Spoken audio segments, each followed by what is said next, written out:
All right. Thank you, Wendy. All right, welcome everybody. Good morning. Beautiful morning today. Summer Institute. Hard to believe we are back at it. So I am going to be talking about social emotional learning strategies and how to manage uncertainty today. My name is Wendy Sweeney. I am the manager for PANDA. PANDA stands for Physical and Non-Apparent Disability Assistance. And I always like to mention our fabulous website. If you're new to ABE, or if you've never taken a time to look at our website, I would really highly encourage you to do so. It has gobs of information about various disabilities with instructional strategies and community resources. There's a lot of tools that are on our website as well, like our PD events and also an adult learner intervention. I also will be doing a universal design for learning training in January that you can find more out about that. And just encourage you to check it out. So let's talk about what you will be learning by the end of our short 45-minute session. So I'm going to try to talk quickly, but not too quickly so we can get through the material. But I will initially talk about all the uncertainties that we have been dealing with in the past couple of years and how those uncertainties can impact thoughts, emotions, learning, and teaching. Then I will share some strategies on how to manage uncertainty. And then I will segue into social emotional learning, telling you what that is and how it is beneficial for our students. Then I will be sharing some practical instructional strategies on how to use social emotional learning in your classrooms. And at the end, you will be making a plan to implement the strategies. So let's start with talking about uncertainty, the good, the bad, and the ugly. So a definition of uncertainty is the feeling of not being sure of what will happen in the future. And boy, have we faced a lot of that in the last 2 years, hoping that things will be somewhat normal this year, but there is still a lot of that going on behind the scenes, including COVID and the George Floyd uprising and the political polarization. So let's start by talking about the good. The good of all of this uncertainty and change is that it is an opportunity for growth. And so I'd like to start out by asking those of you who are comfortable to share something you've learned from living with uncertainty and change. For instance, for me, I've had to learn to be much more flexible. So let's just take a minute for you to share in the chat box something that you have learned.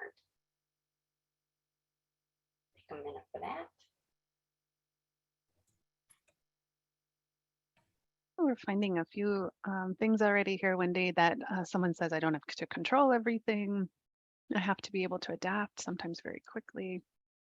How helpful distance learning has been for my students. Tammy says finding things that make me happy amidst the chaos. How to take deep breaths. How to that she can go in different directions. You're not stuck.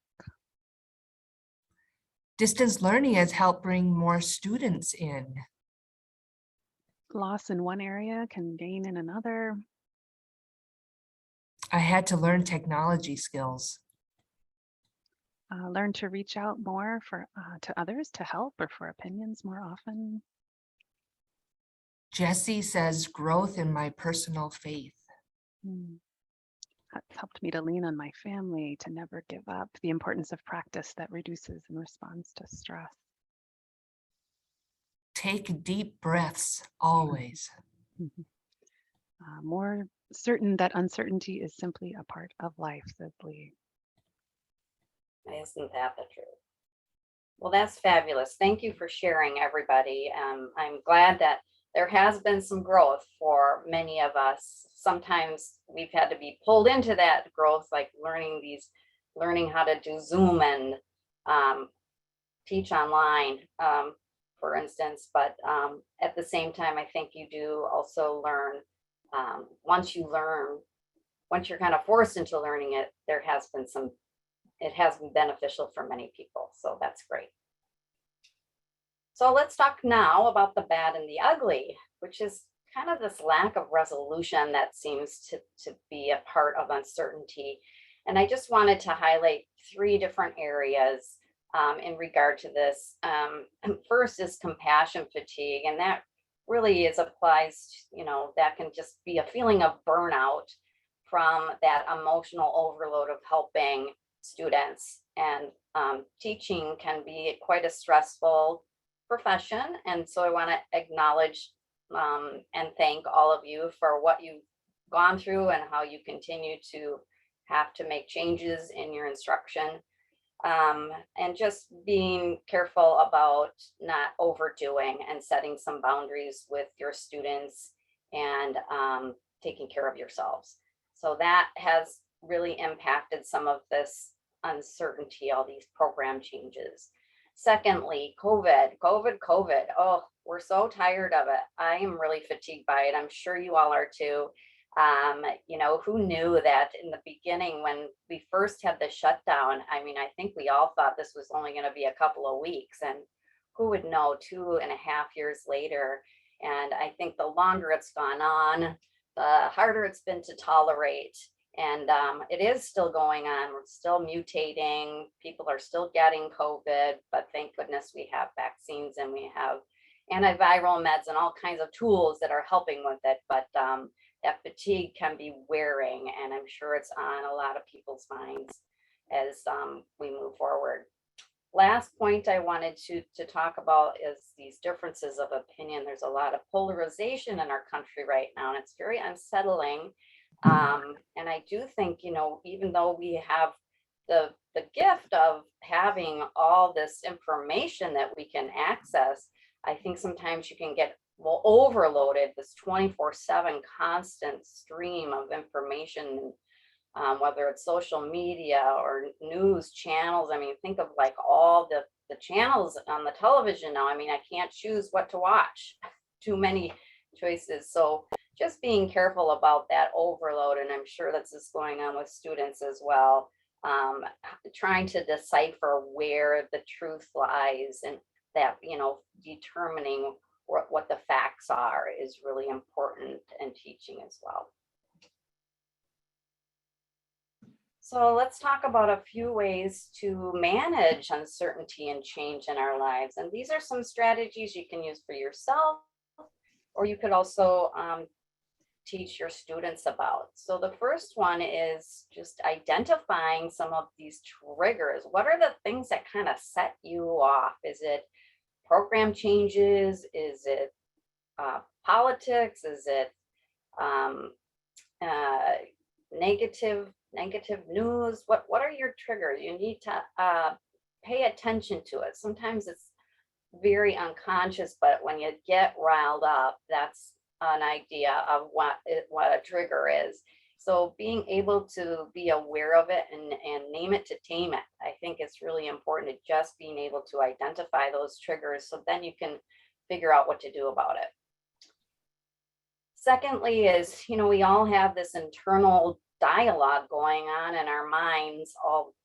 It's pretty constant, and oftentimes you get into the what if or worst case scenarios, trying to forecast the future, worries about all these changes that are happening. And so again, trying to pay attention to what that self-talk is, and when it goes negative or into an area that you can't control is another way to just be aware. Trying to be as tolerant as you can with those who have differing opinions, because there sure is a lot of that going on. And this is just a really simple strategy that I think can be so powerful. And I've talked about it in other workshops, but really putting your energy into focusing on what you can control. That is a way to reduce uncertainty and anxiety, when you can just put your energy into what are the things you can control, and try as best as you can to let go of the things that you can't. So many things we cannot control. We can't control COVID. We can't control politics or polarization, but what are the things that you can control? Next one is just finding a way to release that tension. I don't think we realize how much people are walking around carrying this tension along with every day. And so finding a method that you are comfortable using and will use on a regular basis, whether it's going for a walk every day or doing some yoga or venting to a friend, just releasing it in the best way you can is really important. And then just gonna continue to adapt, like somebody said in the chat box. We just have to learn to live with this uncertainty. And so just being able to bend at every change as best as you can. So now I want to talk about how uncertainty impacts learning. And this is important to know as you're teaching, and that the brain is a predictive organ. We really thrive when we have security and know what's happening. And that's why routines are important and rules are important. Our brains are constantly trying to predict what's happening or what will be happening. And if your brain is on that constant alert, it's really difficult to learn because it increases your emotions and anxiety. And then attention and memory are impacted as a result. And so some things that you can do are to provide a safe and predictable classroom so that you can build that trust and reduce anxiety. So having some routines. Now that at the beginning of the year, you can start out with some routines, and we're going to talk about some ideas around that. Starting your class with a calming activity to help students regulate their emotions, and that's really what we will be talking about next by using these social emotional learning strategies. I think this is very helpful. So let's segue into that. What is social emotional learning? You've probably heard this term. It's been floating around for a while. And really what it is, it's the ability to manage and express social and emotional aspects of one's life. So being able to do this in a manageable way is really the important word there. It supports equitable learning environments and has been shown to improve learning. Managing emotions and social relationships is key for the success in the workplace, and we all want students to be learning, but also learning how to manage their emotions in the workplace. And it's important for students with disabilities, mental health challenges, or learning challenges that improves relationships and social skills. So lots of really good reasons to be learning more about social emotional learning. So social emotional learning came out of CASEL, which stands for Collaborative for Academic, Social, and Emotional Learning. This is a great website if you want to learn more about social emotional learning after our workshop. And this graphic that I'm showing is on their website. And as you can see, there's kind of a ripple effect of once students learn social and emotional learning, that it ripples throughout the school and into families, into the community. So CASEL's been around since 1994. So it's been around for a while, and it started by some people wanting to establish some evidence-based social emotional learning for the K-12 schools. And but this is really relatable also for adults. So I'm going to be sharing some strategies on each one of these components, and that can be used in your classrooms. And that's what we're going to talk about next.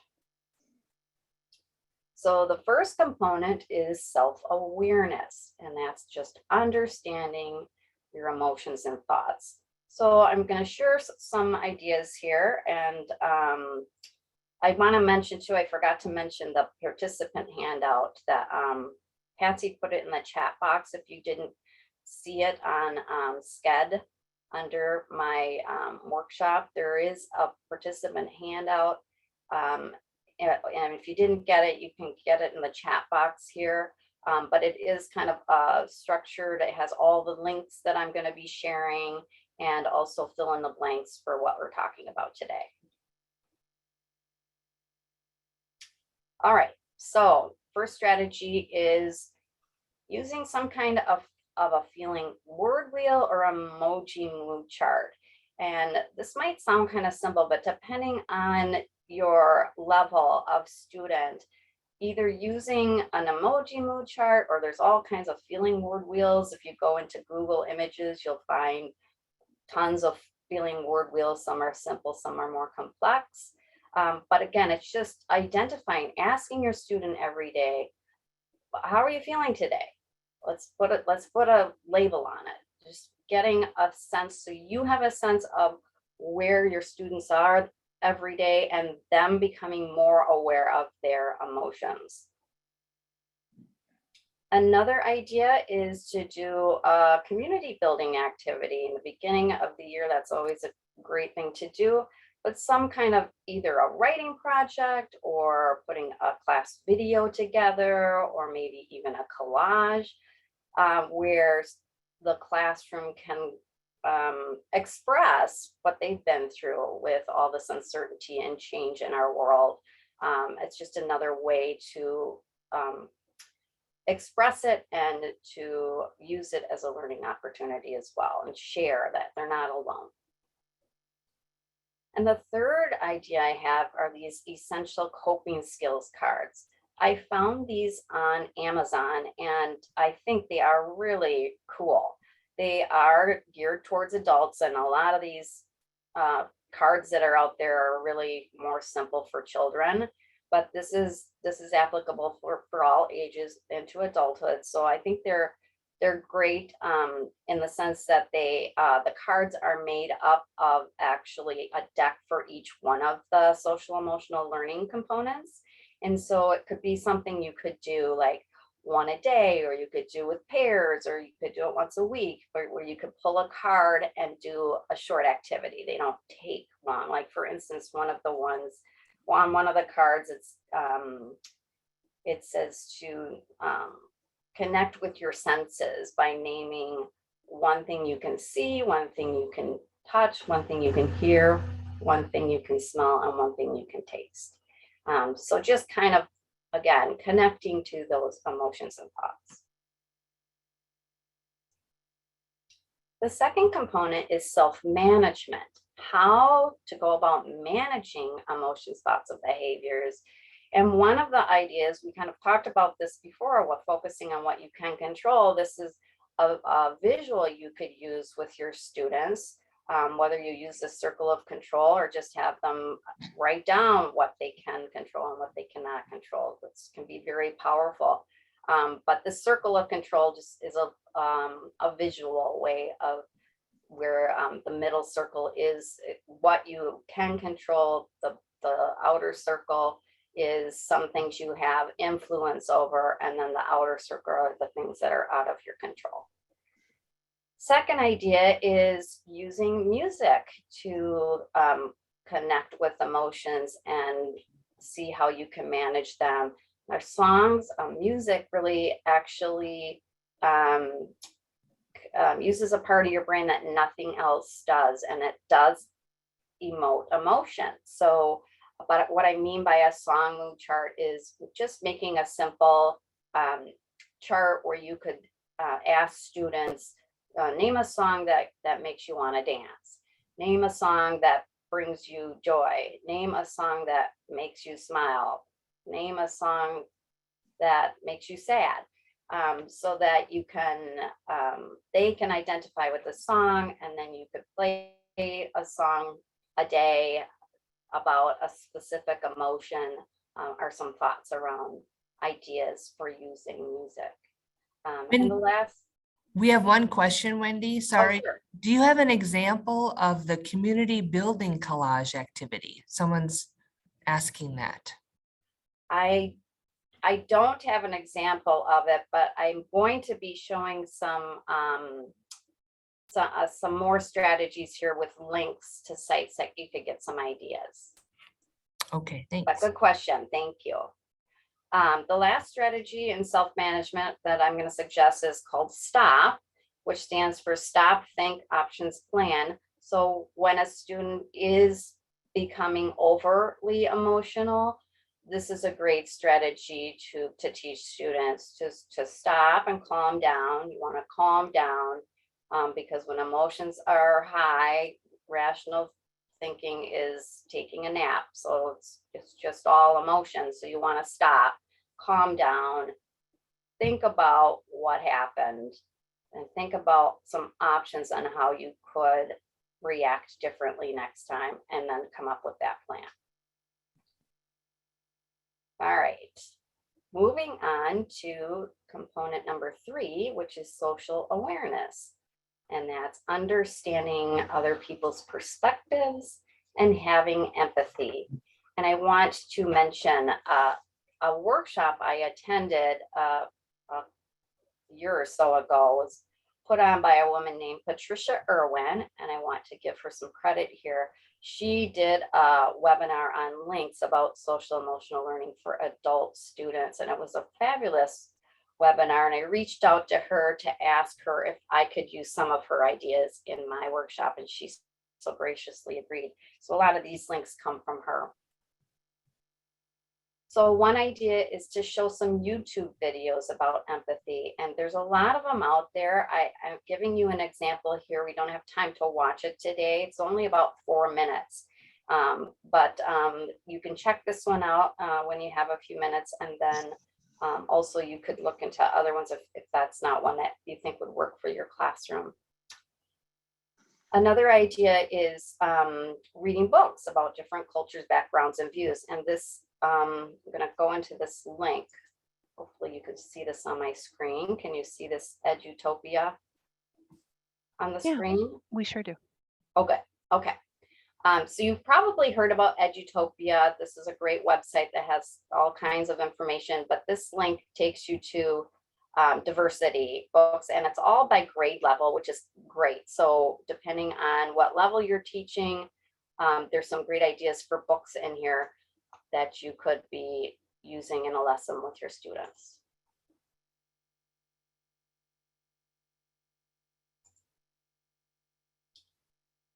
And then this one, I don't know why this happened again. Here's another one.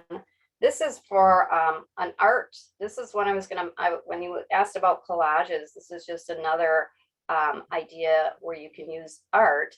And I love this website. It's from PBS, Learning Media, Kentucky Virtual Art Museum. And what I like about it is all connected to social emotional learning.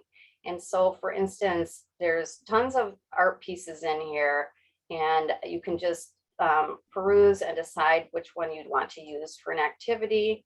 Like this, I'm just clicking into this Talk Like Us art piece.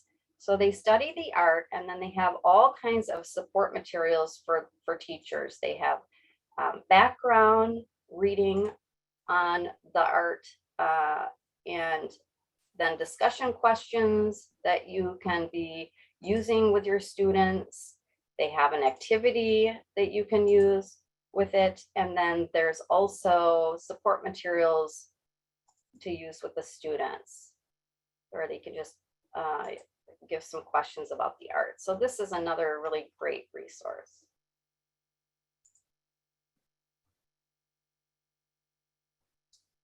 There's the link there. Okay, now we're going to move on to component number 4, which is relationship skills. I think you all are probably pretty familiar about building those healthy relationships in your classrooms. This is something that really can be taken advantage of, especially at the beginning of the year, where you want students to try to get to know each other. So one thought is to use some listening circles for students where they can share information about themselves. You could pose questions such as describe something that makes you happy, or where would you travel if you could go anywhere? So just getting them to connect and listen to each other. And this could be on Zoom as well as in the classroom.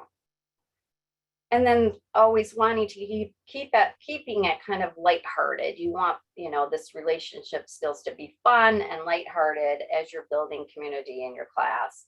And so here's a few ideas for games. You may have some you use already, but one is 2 truths and a lie, where each student says 3 things about themselves and one is not true. And then the rest of the class has to decide which one is the lie. Another lighthearted game would be having the student use their name, and each letter of their name, they would identify a positive characteristic about themselves. And a third idea for a lighthearted game would be a peer interview, where you could pair students up and they can interview each other. You could pose some questions for them ahead of time to ask about each other, and then they present each other to the class. So that is some ideas for relationship skills.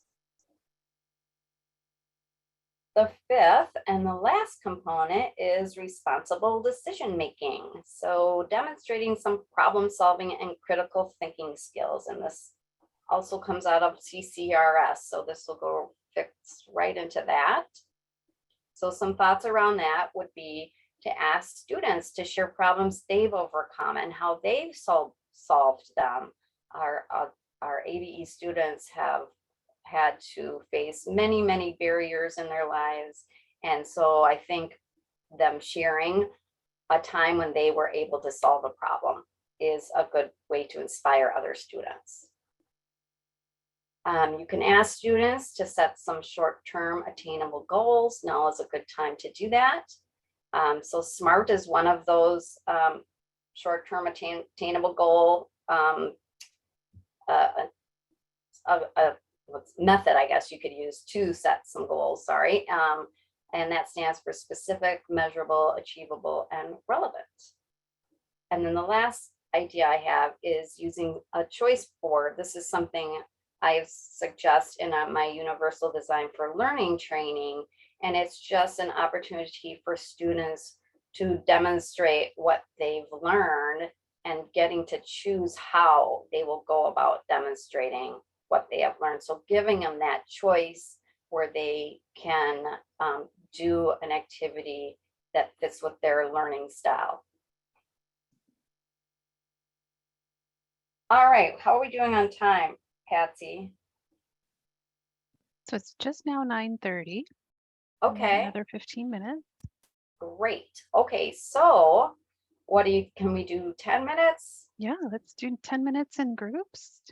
Okay. Yeah, go ahead and give the instructions and let me know when you're ready and I'll open. All right. Yes. So now what I would like us to do is Patsy is going to put you into small groups of 4 to 5 people. And in your breakout, I would like you to have a discussion with each other and come up with a plan on how you will implement at least one SEL strategy for each of the social emotional learning components. And just a refresher, the 5 are self-awareness, self-management, social awareness, relationship skills, and responsible decision-making. And these are all on that handout that I mentioned. If you were able to grab that, you can write it down on the handout, or if you were unable to get the handout, just jot these 5 components down so you can have that discussion in your breakout. And then once we come back, we will, I'll ask you to share. All right. All right, I will go ahead and open those rooms. If you have any questions or get lost on your way to your breakout, let me know. And you will have 1 minute after the timer goes off to wrap up your conversation.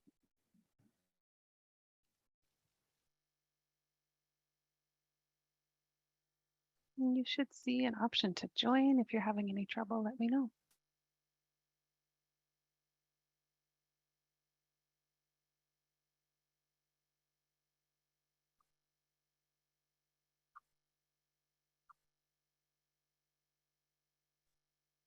Patsy, I didn't get an option to join. Okay, just 1 second.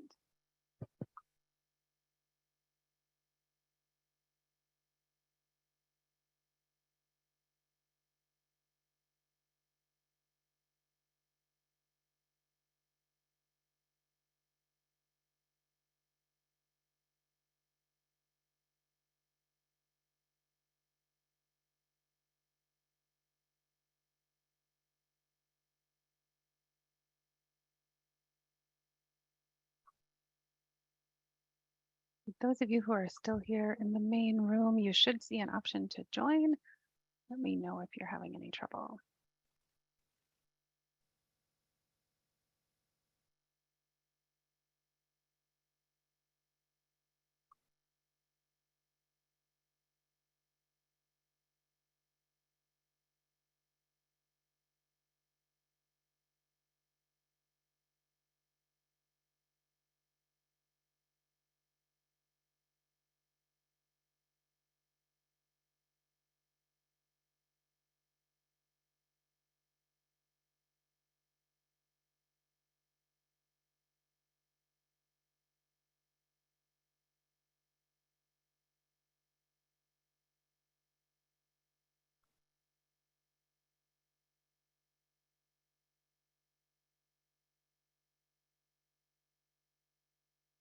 I hope you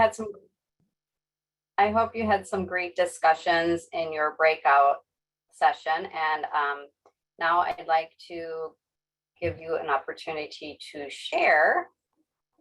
And if you're comfortable, if you would raise your hand and we could, you can come on, show your video and unmute and share some of the ideas you had in your breakout, or if you prefer to share some ideas in the chat box. But either way, just want to take a few minutes to share ideas with each other.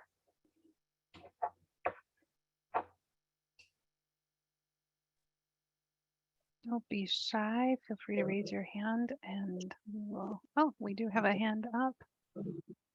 Maybe they were just experimenting. It went away.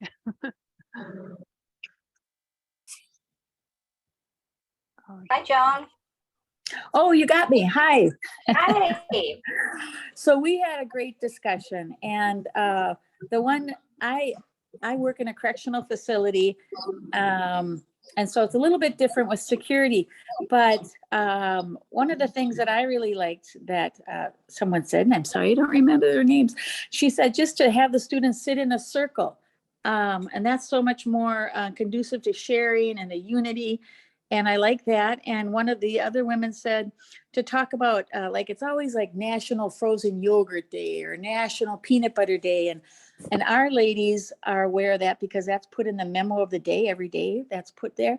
So they would just start out like saying, have you ever had frozen yogurt? Or what's your favorite frozen yogurt? So I love that. yeah, those are some things that I could do in a correctional facility that are pretty simple, you know, nothing too, we can't talk about too much in there, but I like those ideas. So thanks. Yes, great. Thanks for sharing, Joan. Yes. we also have DJ, if you want to unmute. There we go. Sorry, my internet connection is a little iffy. I'm up in northern Minnesota right now, painting at our new cabin. One of the things that we talked about were the importance of SMART goals and teaching students how to do SMART goals and doing repeated practice with that. And along with that, assuming that there are going to be problems and talking about strategies for those problems ahead of time. You know, so just assuming that there will be, and so when a problem comes up, you're not, the students aren't surprised.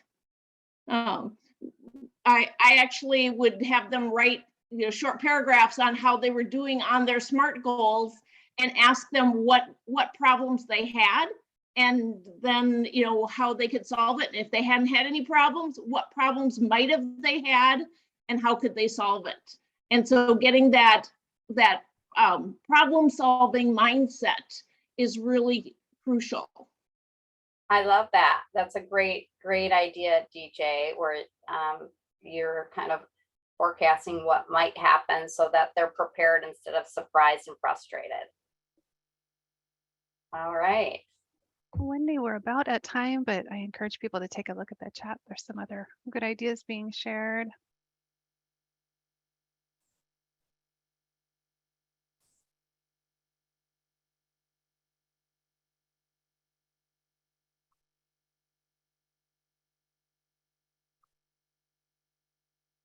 Okay, well, great. Thank you, everybody. Thank you for sharing. There are a few more ideas in the chat box, but we're out of time. So I hope you enjoy the rest of the conference and good luck to the beginning of another school year. Great. Thank you, Wendy. Thank you to Julie for being our tech Yes, thanks hostess, and to to our Patsy and Julie too. yeah, and to our interpreters. We'll see you in the next session.